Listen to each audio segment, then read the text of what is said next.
My name is Clara Towson, and I'm a friend of the show. Boom. I am Francisca George, and I'm a friend of the show. Perfect. Hi, my name is Susan Leemans, and I'm a friend of the show. Boom. Yeah. My name is Zainab Sammaz, and I'm a friend of the show. Boom. Hey guys, my name is Sasha Vickery, and I'm a friend of the show. Boom. Hi, my name is Lloyd Harris, and I'm a friend of the show. Perfect. Hi, my name is Jan Faria, and I'm a friend of the show. Boom. Yes. Take one. Well done. Hi, my name is Jasmine Paolini, and I'm a friend of the show. Wow, Jasmine, you got it in one time. Ready? Play.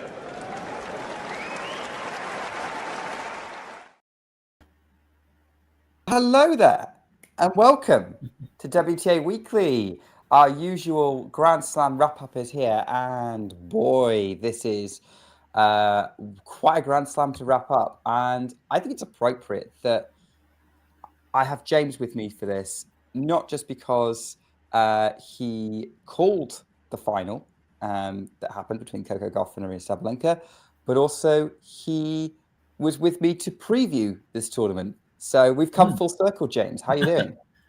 Good. It's like the start, middle, and end. The past, the present, and the future, all in one. It's fantastic to be here. As you say, it was such a remarkable tournament on the women's side of what happened.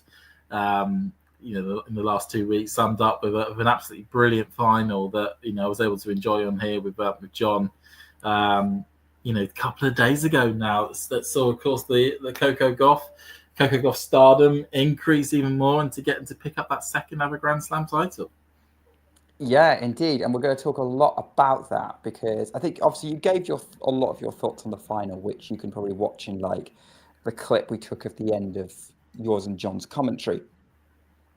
Just to give you viewers a heads up, James and I might both be slightly distracted because there is action going on at Queen's right now, and Jodie Burrage is trying to pull off an upset against Amanda Anisimova. It's not looking promising, I'm going to be honest, because she was a double breakdown, she's fought back, and now she's going to break down again. But we're going to try and focus on the French Open here. And yes. As much as we're Brits and we love the grass court season, and we saw Sonia Cartel beat Daria Kasatkina earlier in the day, we're going to stick to clay. We're going to stick to the brilliant courts in Philippe Chatrier and Roland Garros, and what happened last couple of weeks. Yeah. All right. So let's talk about it. Coco Gauff has won Roland Garros, and James, can you guess why I might be feeling a little bit smug about this result? Because you called the final being Sabalenka versus Coco Gauff, and I believe, I think you called Sabalenka to win it though, didn't you? No, Gauff. I went for Gauff to win it. Even bigger reason to be smug. Whereas me here was determined to see Ostapenko play Swiatek in that fourth round, and I got them in my brackets, and then I got into the quarters, and I was like, from that point, she can't lose from there. But of course, what I didn't see was that horrific horror show against Rybakina the round before, the dream matchup we wanted at Roland Garros. We might have to cycle back to that one.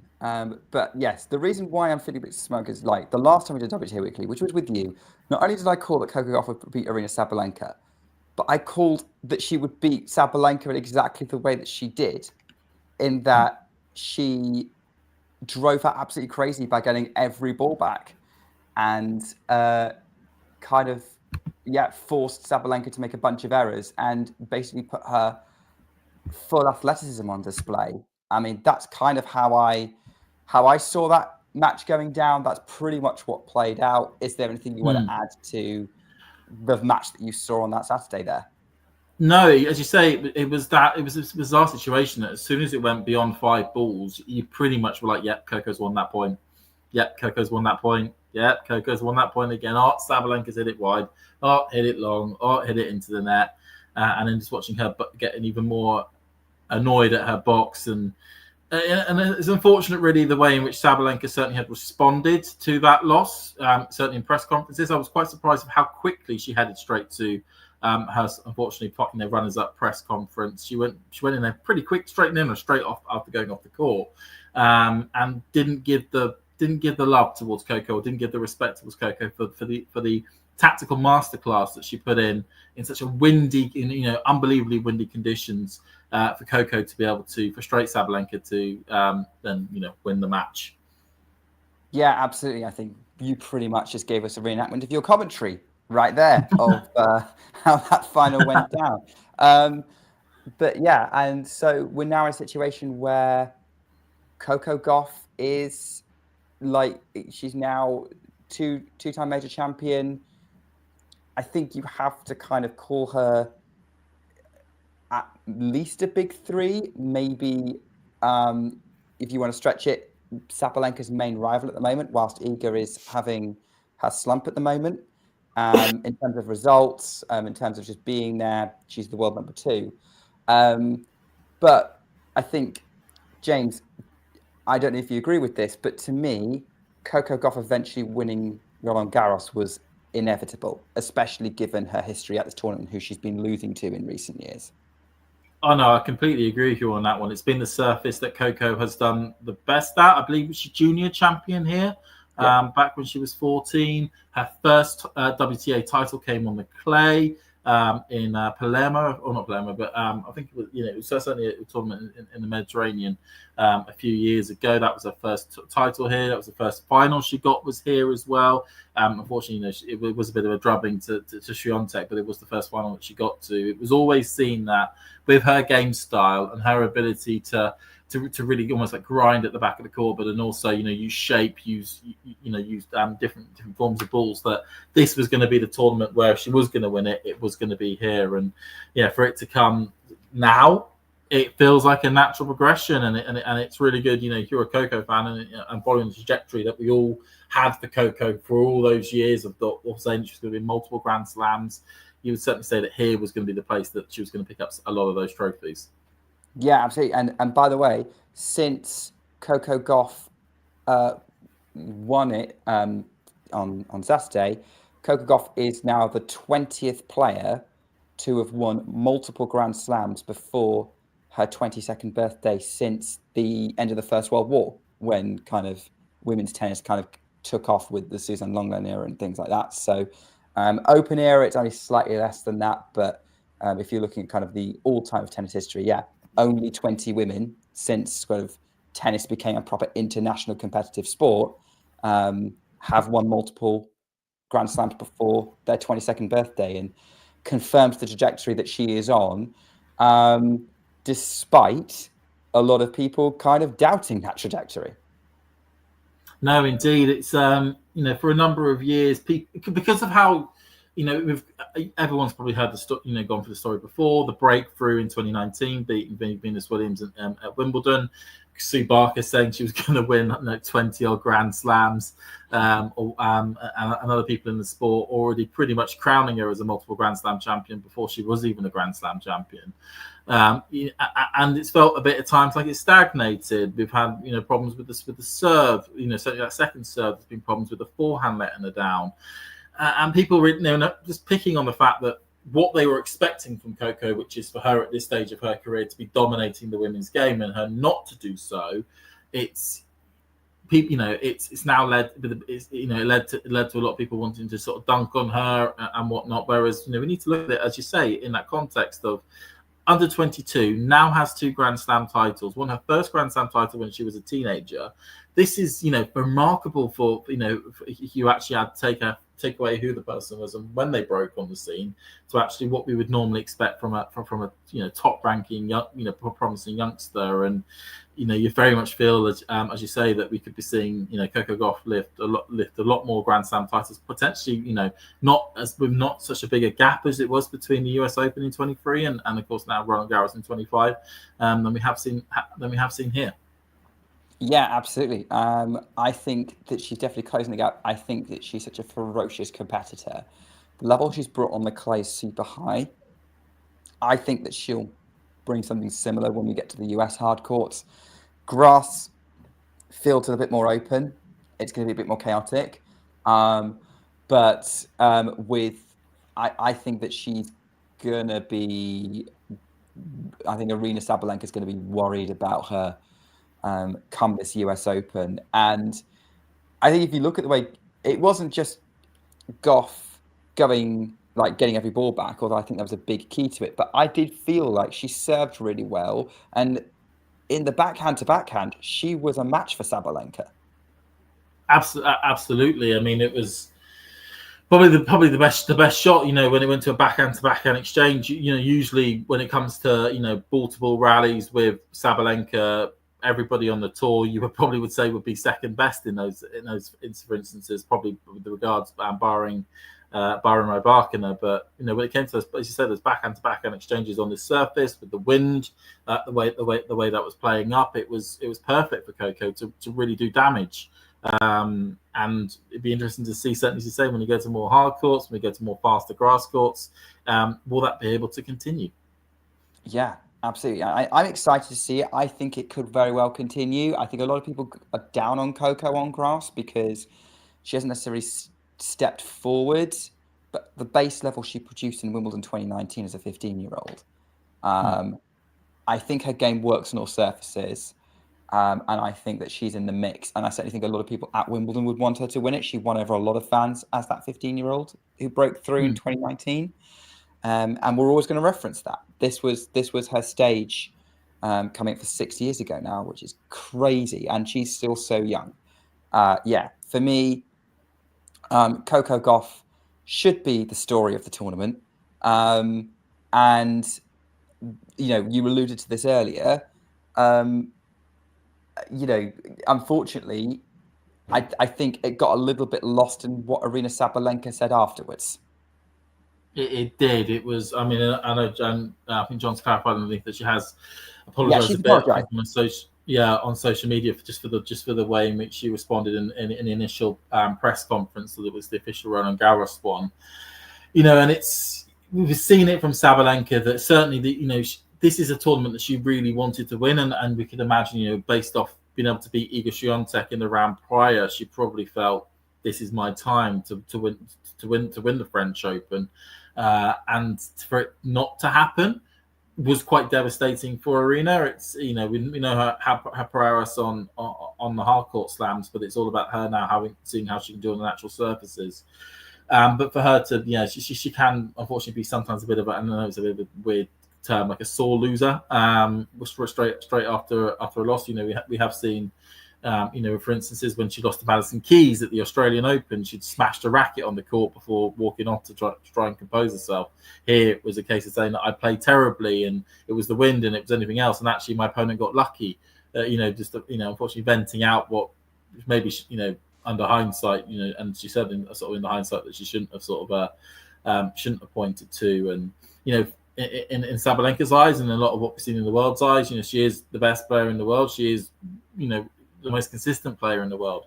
But we've, seen this year, as I mentioned there, to do with the Australian Open. We also saw with, the Indian Wells final and losing the Stuttgart final as well, that there has been instances where players have just been better than her at those big finals or in those big moments, and she's not taking it well. Really, it's not been the utter domination that we would assume. It's just been very consistent domination up until the real deep end of a tournament.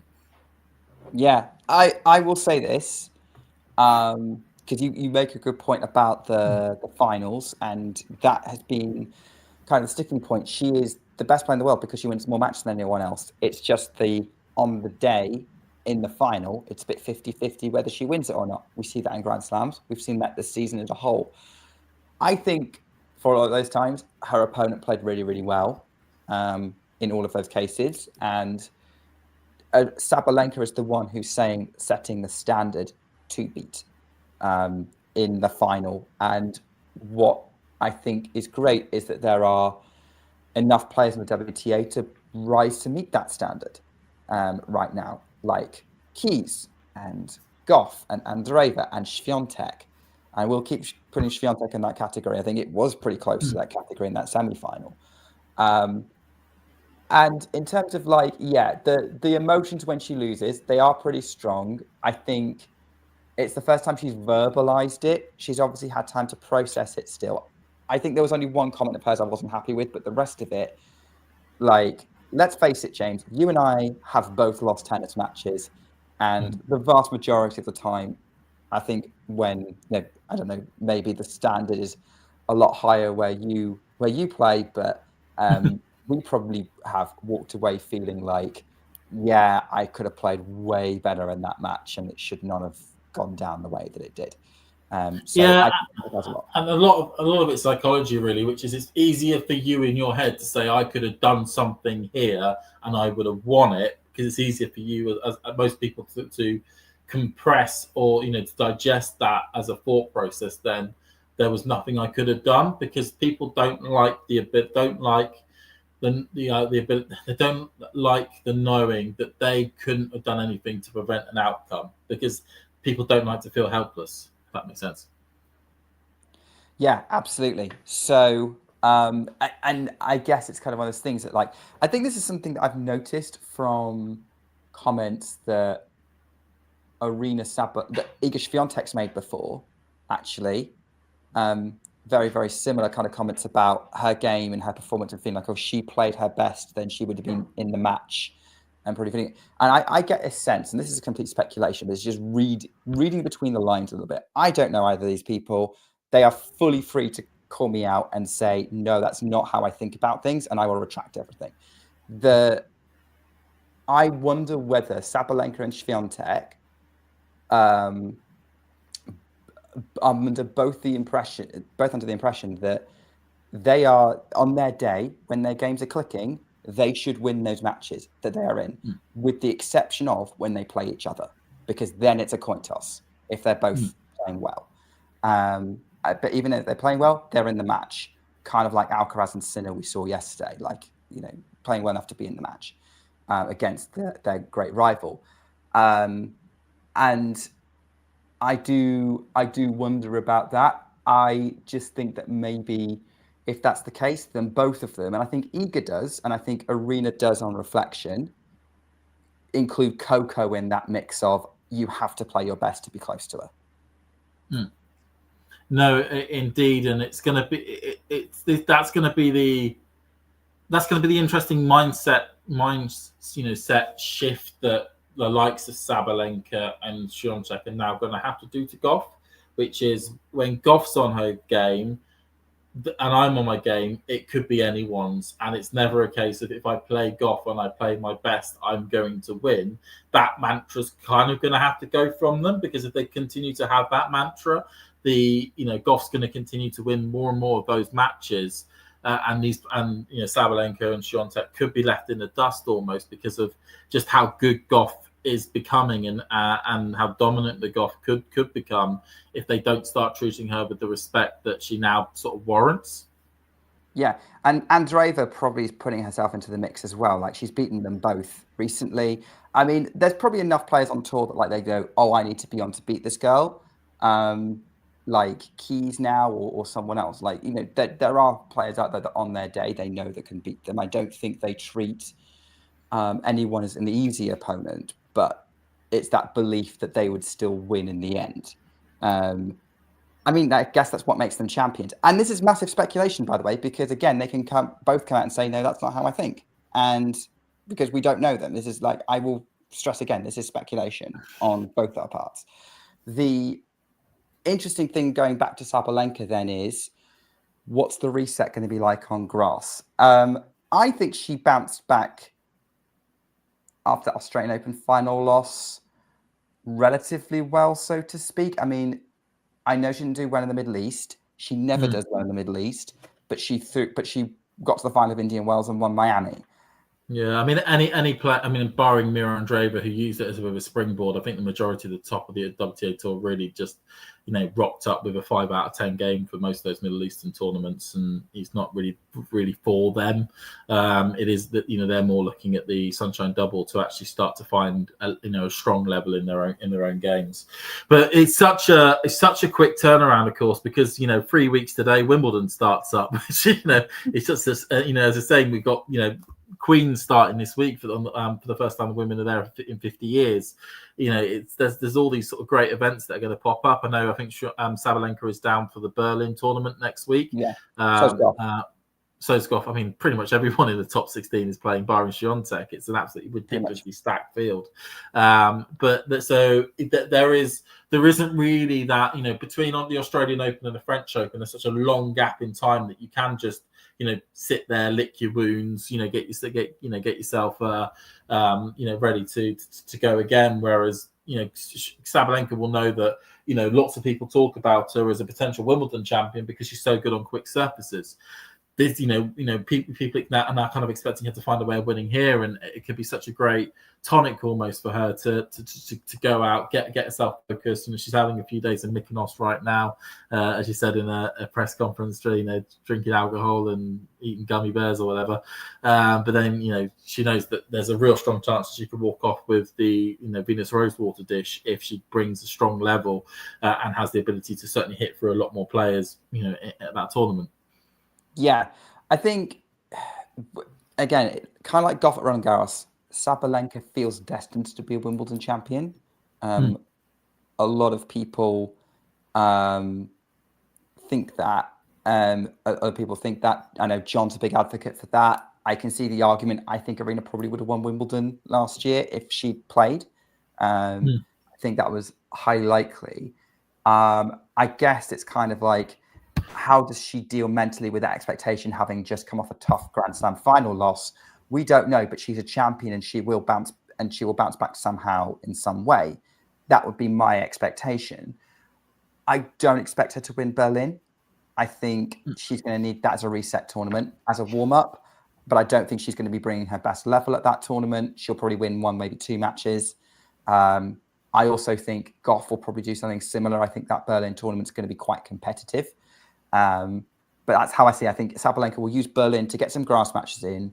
That's her reset. She's not going to try, and then she's going to go again for Wimbledon and then watch out fields, basically. And we'll see how she deals with that. And if she's tested in a Wimbledon final, then I guess let's watch out for that. So that's kind of how I see the Sabalenka situation going on. But yeah, I'm also excited to see, as Matthew is in the chat, what Sabalenka and Coco, that their rematch is it going to be Sabalenka figuring out how to hit through Coco? Is she going to learn some patience, or is Coco just going to do the same thing again? Yeah, it's again, like we say, a lot of it could be surface dependent. If it's on a quick surface where Aryna can hit through it a bit more to get a lot more free points, and the conditions are a bit more stiller, then you could see certainly the results switching the other way. But yeah, it's just going to be really fascinating to see if Sabalenka will bring the level of respect towards what Coco's game is that she didn't bring it. They didn't almost bring in this match, and how that could end up changing the result. Yeah. Absolutely, and that's a point that's being made in the live chat as well. But yeah, so that's the two finalists and their stories from the tournament. Let's talk about the player who it's a story that she didn't win Roland Garros. It's Iga Swiatek, because she lost to Aryna Sabalenka in the semi-finals. And where do you see Iga Swiatek at now, James, post-French Open? She's now the world number 7. She hasn't won a tournament in 12 months. But was there glimmers of optimism from the semi-final run? I certainly would say so. I mean, she was given a bit of a rotter of a draw, even in the fifth seeding slot. Okay, first couple of round opponents she was able to get through fairly well, but then of course getting Rybakina Rybakina in the fourth round, coming through that match was incredibly impressive to be able to do that, especially when she lost the first set. What was it, 6-1, and then there was 2-love down. There was 2-love down in the second, and it was looking as though Iga was going to get knocked out pretty comfortably. To be able to come through that, then come through Slitovina, then to put on a half-decent performance against Sabalenka in the semis. She can certainly walk away from the tournament knowing everything that had been said going into it. All the pressure, all the expectation that she was going to lose, and there was going to be this big drop. That she at least tried her best to defy those expectations from people, and she can walk away going, okay, I haven't defended the title. I still proved I can play a really strong level on this surface, and hey, you never know, if that roof wasn't on against Sabalenka, she may have actually found a way to have won that match. in the end, and that just those stiller conditions just helped Aryna in that match. And I think now for her it's about now trying to rebuild, certainly trying to find that strong level on hard courts now, certainly on quicker hard courts, and potentially even actually to make a proper stab at grass, even though I know she's not down for any real tournaments though between now and Wimbledon.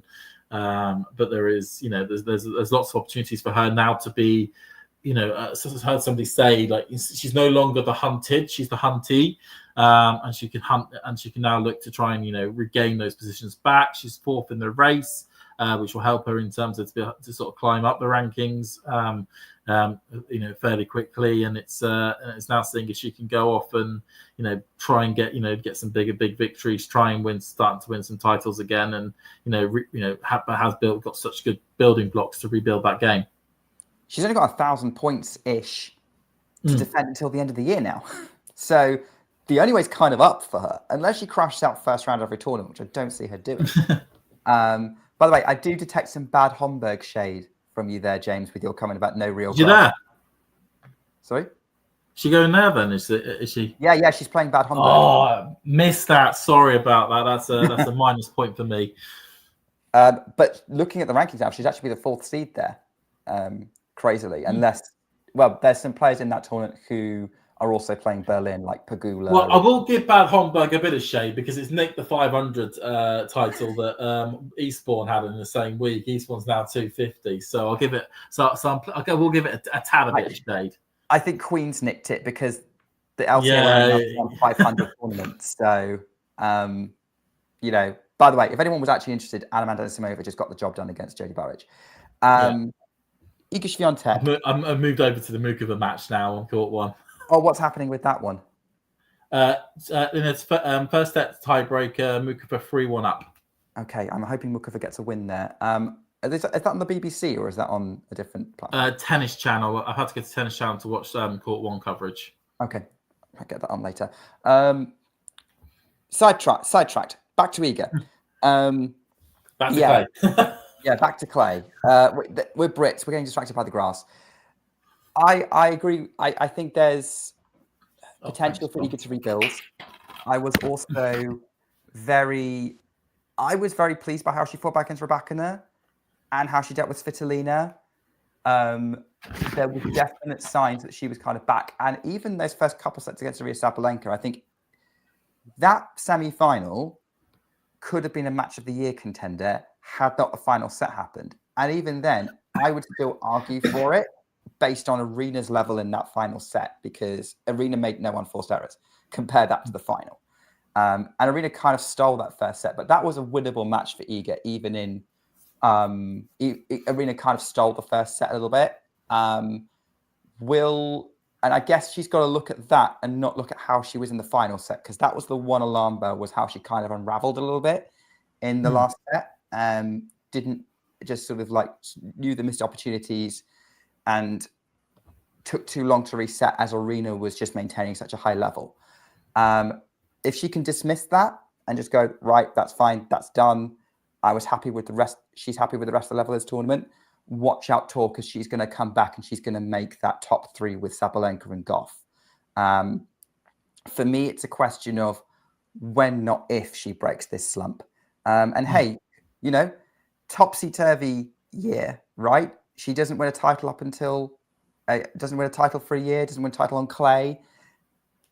Would it be that crazy to suddenly win something on grass? No, it certainly wouldn't. I mean, nobody would have expected Jasmine Paolini to get to the Wimbledon final, or for Barbora Krejcikova to have won Wimbledon last year.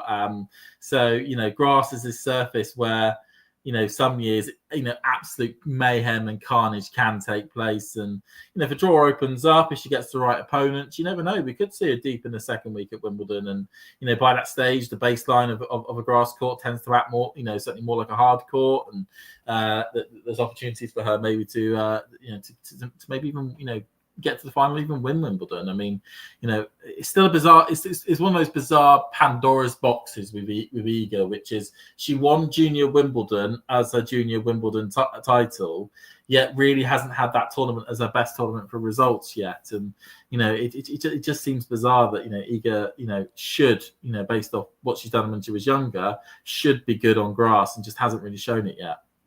Do you know the story of like the context of why she played that Junior Wimbledon? No, but I know she played Emma Raducanu on the way to the final. Yeah. Oh yeah, she crushed Emma Raducanu in the quarterfinals. I think Raducanu was the only name of note in that draw who kind of came out from that. But anyway, so she actually got to the semi-finals of the Junior French, and obviously everyone was tipping her to win it, and she lost. And I think she lost to Gauff. It was either Gauff or McNally.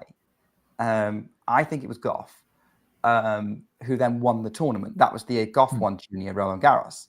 And Iga was so annoyed that she missed the opportunity. She entered Junior Wimbledon and went on and absolutely crushed the field. So,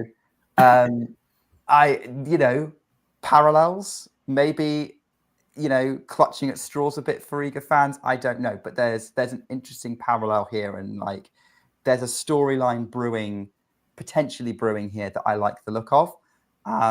Regardless, even if that doesn't happen, I think the Iga Renaissance is on its way, and I think that Roland Garros tournament showed that for her. I certainly don't really have any criticisms of her from any of those matches, barring that final set. And even then, I think Sabalenka just made that situation worse. No, indeed. And yeah, that final set will, it will be a bit of an annoyance. I mean, the credit we do have to give to Sabalenka is that I think she had no unforced errors at all in that final set. And basically, when you're coming up against somebody who's basically hit a purple patch like Sabalenka can do indoors, you just got roll with the punches, and it just wasn't anything for Iga to be able to do to get over that. And as I said, if the tournament was played, if it was outdoors, how the tournament should usually be played, then that final set could have gone a bit differently, and Iga could have potentially got really got stuck into that final set, and you never know, it could have been another Swiatek final. And then who knows, because the Coco Gauff she would have gotten that final was way better than the Coco Gauff she got 3 years ago. So we're not going to automatically handle the trophy as Aryna Sabalenka did. No, I mean, Gauff has also regularly beaten Swiatek over the last 3 or 4 occasions. So the momentum swing is now in sort of Gauff's favour when she does play Swiatek. And we always thought that was going to happen, right? Given how young Gauff is, it would have been crazy if that was how the rivalry continued throughout their careers. So I think Gauff and Iga is going to be a lot closer now, but I think Iga will get another win over her at some point. I certainly don't see, as just to answer a point from Jake that's in the live chat, that I don't see Iga dominating like she did in 2022 again. I think she's going to be, when she gets back to the top, she's going to be in a fight with the other players at the top of the game. Absolutely. And, we could see it as soon as this year's, US Open. Indeed, which could be a very interesting tournament, because I could see it being a 3 or even 4-way fight for that title. And they've also been slowing the court down over the last couple of years at the US Open, which has been interesting. Yeah, so even though it's still pretty quick, it's still pretty quick. Let's turn. I do want to make sure that we cover the other semi-finals from Roland Garros. And let's face it, up until the final that we got, up until the finals weekend, Louis Boson was the story of Roland Garros. Let's be honest. Great underdog. Like, one of those underdog stories in tennis that we will be talking about for years to come. Oh, absolutely. I mean, it was, of course, nobody really knew who she was until a few weeks ago when Harriet Dart decided to make it a sporting worldwide story with of course, the saying about asking if she could wear deodorant. But from that point, it was a whirlwind for Boson. I mean, went slightly under the radar, I'd certainly say, for the first few rounds. Opponents weren't anything really to shout about. But then, of course, she got to a third round contest with a fellow Frenchie in in Giacomo, I think it was. Was the opponent she beat in quite an epic on Longland. And it was like, okay, it's really good that Boson had the injuries, got to the second week of the French Open, real, home hope story. But then to go and beat Bagula and then to follow that by beating Andreeva, I mean, it's phenomenal, really, and shows how much, home support, playing with good tactics, embracing the crowd, because it can be a case of some people can wilter in those situations. To be able to do that, and then to go and have that run to the semi-final, which now sticks her well into the top 100 from a few weeks ago being ranked near enough in the 400s, is utterly fantastic. And it's great. It's great in tennis because we sit here and we did the draws and we're trying to work out who's going where and all that. Andreeva's going down to this semis, or it's going to be versus Bagula here. And then for somebody to come, blow it all apart, and really, create that story. And yeah, it was utterly fantastic to see the run that Boson was able to go on here. Yeah, it was so good. Can you imagine if that'd been a Brit at Wimbledon? Someone like a Jodie Burrage or Sona Katal, or someone who's kind of come from struggling to break through to getting there, because that injury held her back. She was supposed to play last year. And I remember that story of her tearing her ACL and being in a hospital bed instead of on the Roland Garros court. And I think it's great that she kind of showed why she belonged on this stage and why she got that wild card. I think if, the coverage will be going mad over here in the UK, and I imagine the same thing has happened in France. I love Bosson's forehand, just that insane top spin generation that she has. And it can go from being a nice safe shot to keep her in the point and keep the rally going and be a real clay court make a clay court endurance battle, or she can hit through it and make it a real weapon. And that's the tools that she had.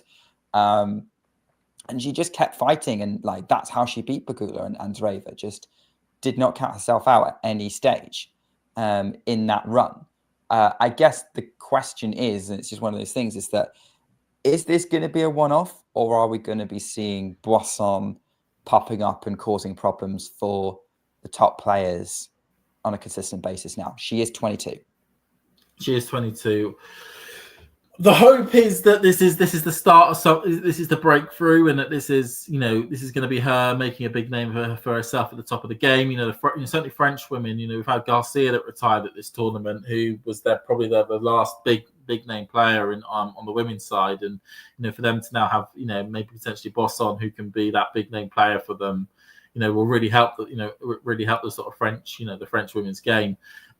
At the moment, just because we've seen so many of these sort of big tournament runs and it not being followed up afterwards, I would be skeptical. I think I would need to see another big run at another big event to then go, I'm assured of the fact that actually this person is here to be in the big time. But yeah, it's just that it's still a great run regardless, even if this ends up being the only time she does it, or potentially the start of something pretty big.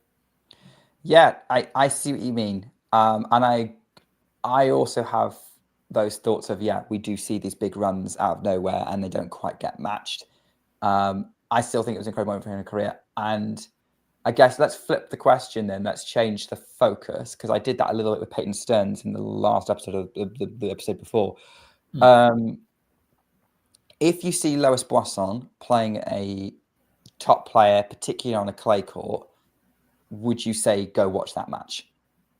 Absolutely. I would give, because as you pointed out, that forehand with the spin generation and the pace generation that she can get will make her a real danger on a clay court surface.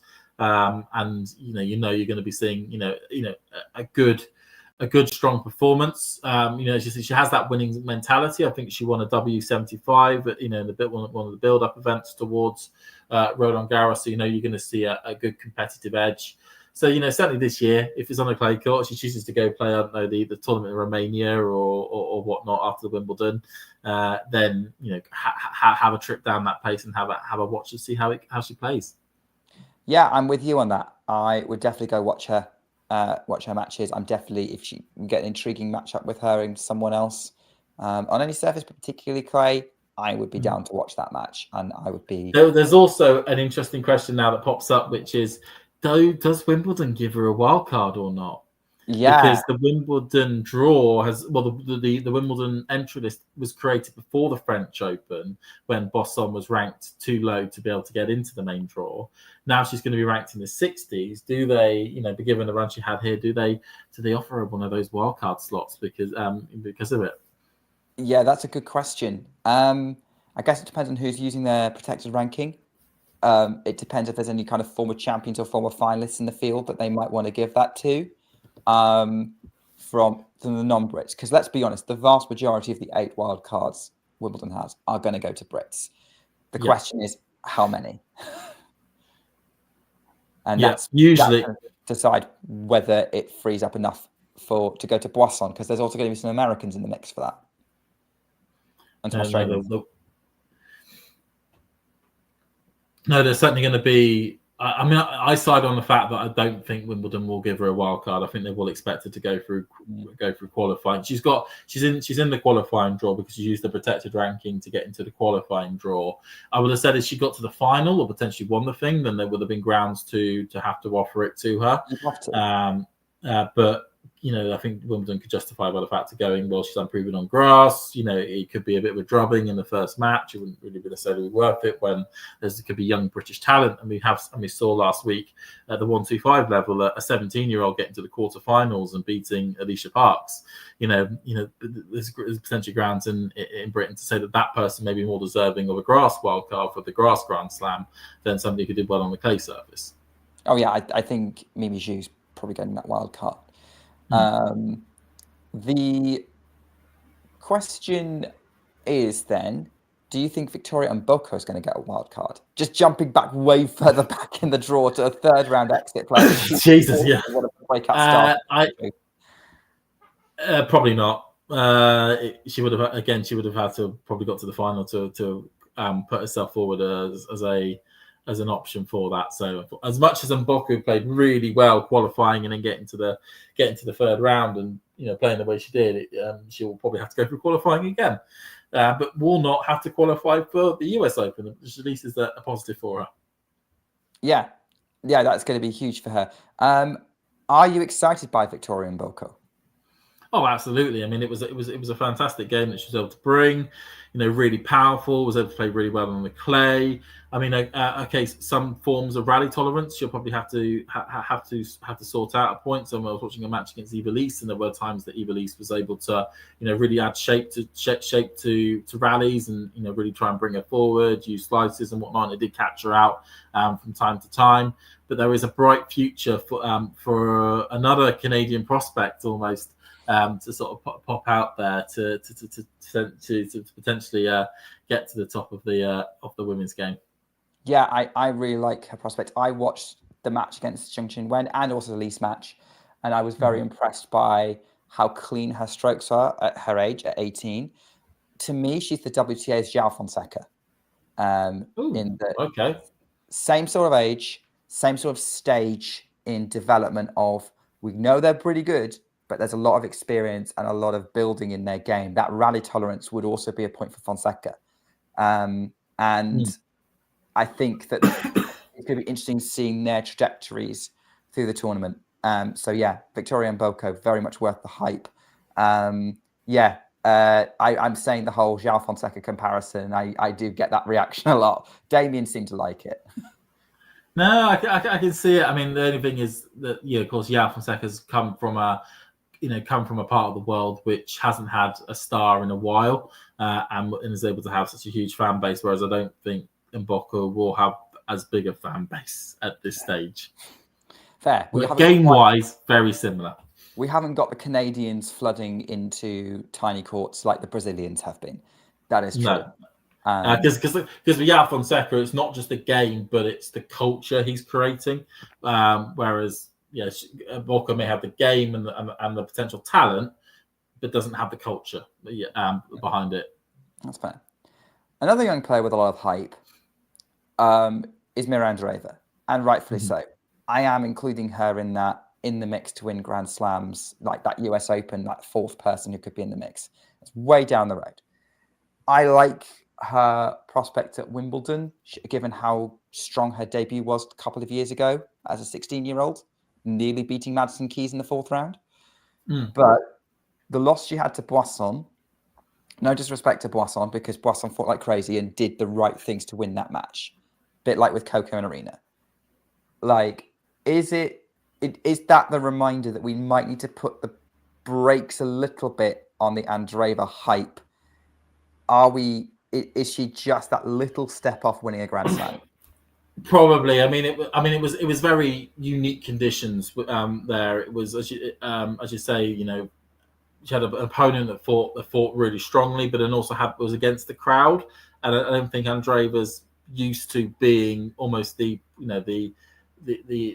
almost like the enemy or the protagonist, not the protagonist, but you know the person who's been fought against with the crowd. And you know the interesting thing will be to see if she came up against like a Raducanu at Wimbledon or at the US Open, if it was a Coco Gauff, you know, to see how she would then be able to deal with the fact that she would be the enemy in the crowd size and that she would be the one that they want to lose, because the crowd's reaction and the way she interacted with the crowds was part of the reason why, you know, we saw those slumps in that match with Boson. And you know, it's something she's going to have to learn how to deal with, because not everywhere in the world's going to love her, and not everywhere, you know, and there's going to be matches where she is going to be, you know, wanted to lose. Yeah, and that's one of those things you have to get used to as a player. Sometimes that happens. Coco Gauff handled that really, really well in the semi-finals. When she beat Boisson. Okay, there were other factors in there. Boisson was physically spent. Coco Gauff, as we've said a lot today, has matured in her game so well and is that legitimate, like, elite class player that Andreeva is on her day, but isn't consistently in the same way as Sabalenka or Gauff or Swiatek has been in the past, and could be again. I think Aryna, she'll get there. I think she's too good to not to. I think her trajectory is going to be very similar to Coco's. And yeah, this is one of those learning experiences that she's got to deal with. I think you hit the nail on the head. It's a learning experience. She'll move on. She is still a contender and still that name to watch in any draw. I still have a lot of faith in her after particularly that Indian Wells run.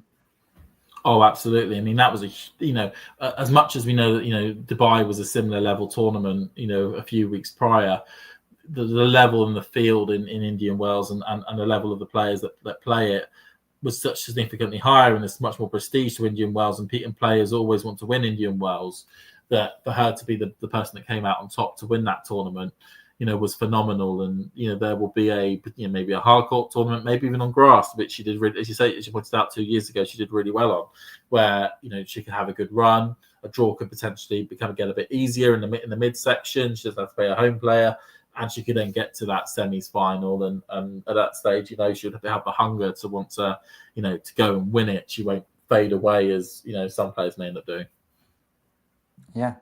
Yeah, absolutely. So still hype for Mirra.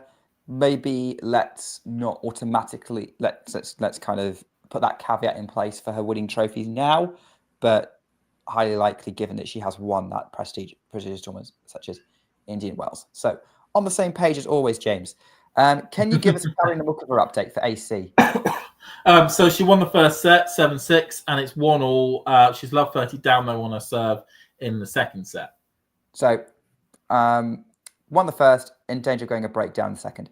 I'm going to let the live chat steer the direction for the for this question, actually, and I'm going to go to Torian here because he's pointed out that Madison Keys has a great chance at Wimbledon, and we thought that after last year, after she pretty much the injury kind of ruled her out, but I think she could well have been in that final against Krejcikova instead of Paolini because she was so far up ahead in that final set when she got injured. The Australian Open for me kind of also threw her into the mix. Again, fast court, we know her game loves that.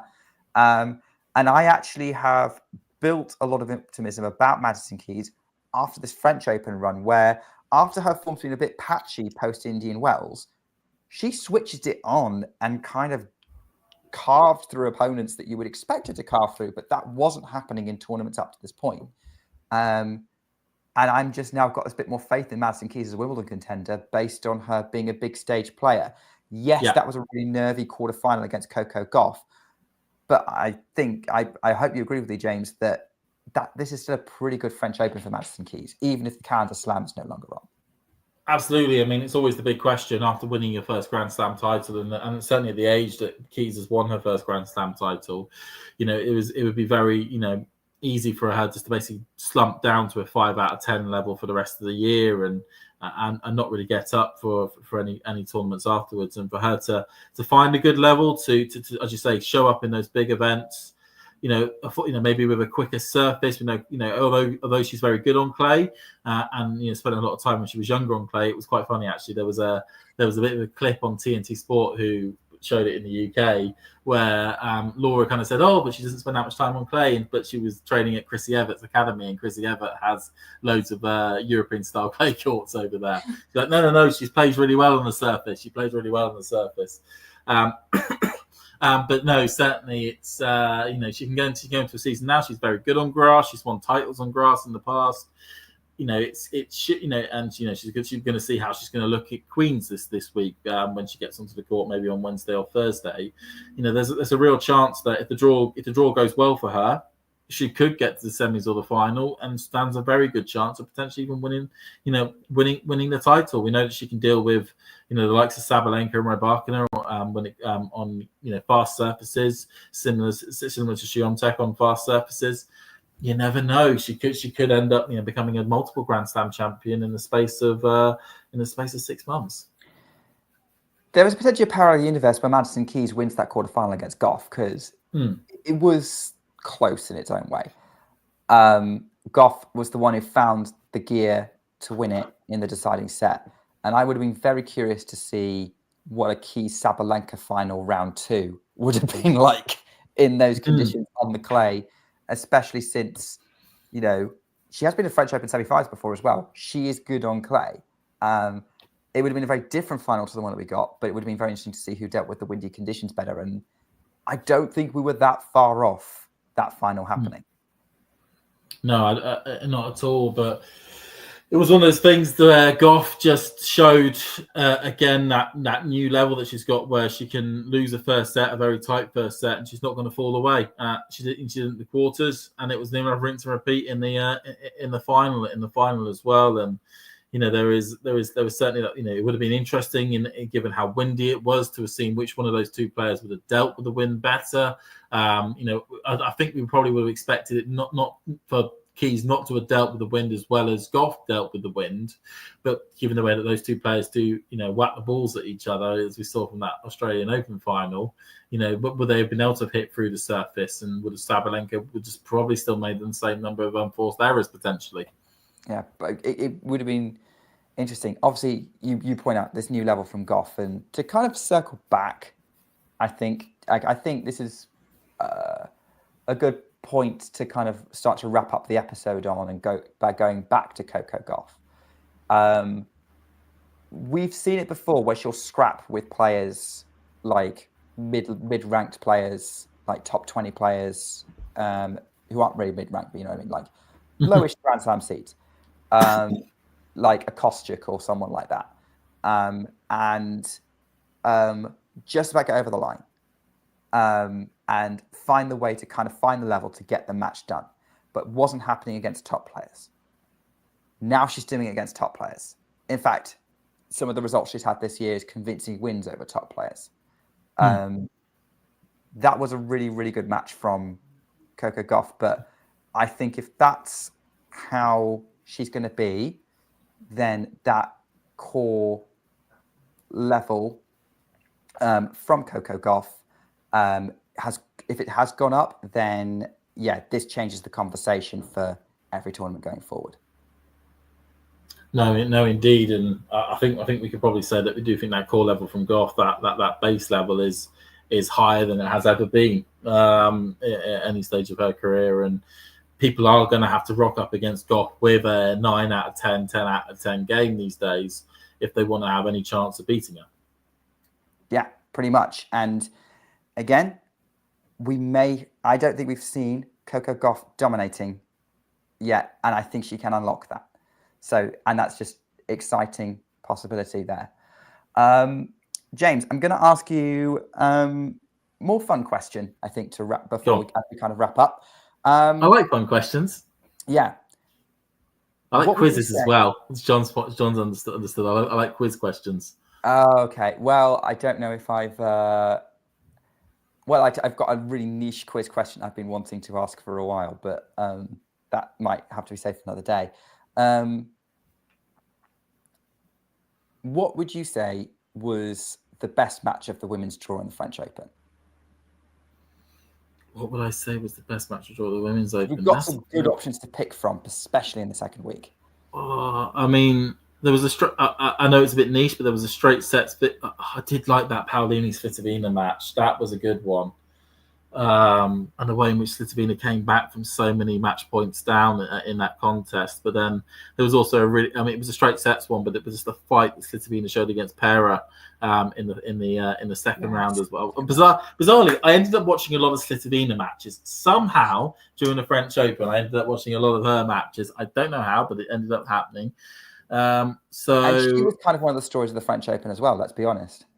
She was. I mean, it was a remarkable run for her. I mean, was showing good form going into the tournament, but for her to then get to the quarterfinals the way she did, I would probably say I will go for that Paolini Svitolina match. I really love that contest. Yeah, I can see why, especially with the drama of Svitolina turning it round. Would you say the final set lets it down a bit, or would you say Paolini was kind of in that set and the score kind of flatters a little bit? I think it did let it down a bit, but you could understand, given what happened in the second set, how that ended up taking place. Yeah, that makes sense. I think it's definitely in the conversation. I agree. I would put that as my nominee for it, as one of my nominees. I will say, I'm a Brit, and I'm going to say it. I did like the Raducanu match in the first round. I think that was an interesting one. That 3 sets victory. And it was pleasing to see Katie Boulter get her first win at the French Open, even if she nearly did blow it partway through, and Cartel as well to see 3 British women get to the second round for the first time in 40 odd years. It was a good Roland Garros for the Brits. It was. I mean, the men's side certainly getting both Cam and Jack into the second week, Fernie into the third round. And for all of them to get sort of big wins on the surface. So it was unfortunate that for the British women, their second round opponents were both Keys and Swiatek. And the only one getting an all right second round draw was Cartel, and she's the least experienced on the surface. But that's what happens with these tournament draws. You can get drawn against the top seed in the first round, and you have to sort of deal with it in those situations. Yeah, such is the way of tennis. The draw tells a lot of your story. It can make or break your campaign. It can make and break your campaign. I think going back to my question about match of the tournament, I think that Svitolina Paolini match is in the mix. I did enjoy Svitolina Pera a lot as well. I think the matches that I keep going back and forth between are Swiatek's comeback against Rybakina. Because that was great from start. I mean, it was dramatic seeing Swiatek turn around after that start, and then that sort of final set really went down to the wire, and there was some drama in the mix. I think Aryna versus Iga was the best tennis we saw for 2 sets. I would argue even 3, despite that set being 6-love. I think that was really high quality overall. I would say it was the best quality match. But on the other hand, if you've got a super dramatic and super close Grand Slam final, regardless of whether you see 70 on 4 sets or not, I guess from one of the players, which, were because she was struggling to deal with Gauff getting everything back. I think Gauff won that match before anyone thinks I'm fixating on that stat. I do think that's the match that most people will end up remembering, and a 3-set Grand Slam final beats a lot of just standard 3-set matches. No, it does, and I'm pretty pleased that I've had a bit of a running theory that's been running since around about 2021, which is if the women's match is a banger in the final, the men's match is a dud, and then vice versa.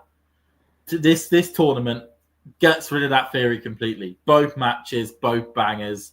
And And yeah, it was had such great drama, and we can sit here and, as you say, talk about unforced errors or first serve percentages in or winners here, there, or everywhere of how that can make a great match. But the drama that was able to play through that entire contest, from Gauff going down quite, double break at the beginning of the first, getting it back, but constantly getting broken and getting it back, getting it to a break and just losing out, then storming it in the second, getting herself 3-love up in the third, getting pegged back to 3-all, but then getting that break and getting that win over the line. The drama of that contest, the exhilaration of that serving out the part in the last set where Sabalenka had break back points, which had taken it to 5-all.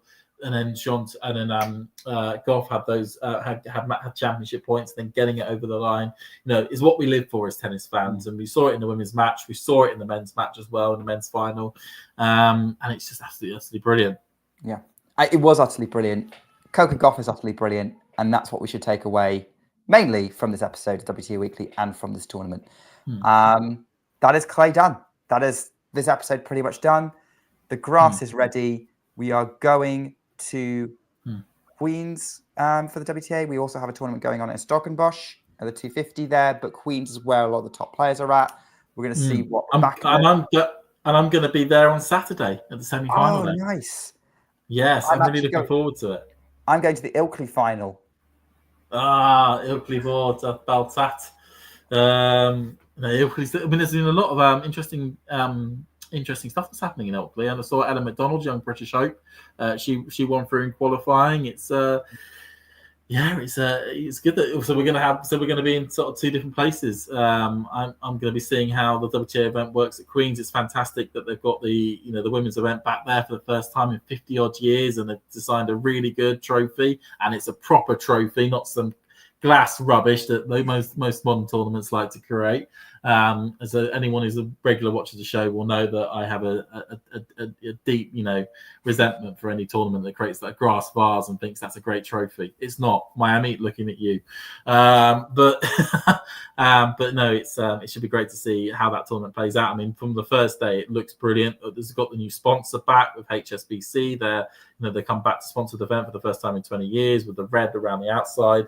And it's it should be fantastic, and there's lots of Brits playing there, which is excellent as well. It's to be able to catch and see how the likes of Zheng and Keys and Rybakina are able to deal with this tournament. It will be brilliant as well. And Krejcikova's back. She's getting her Wimbledon defence grass court season underway in that tournament as well. So many.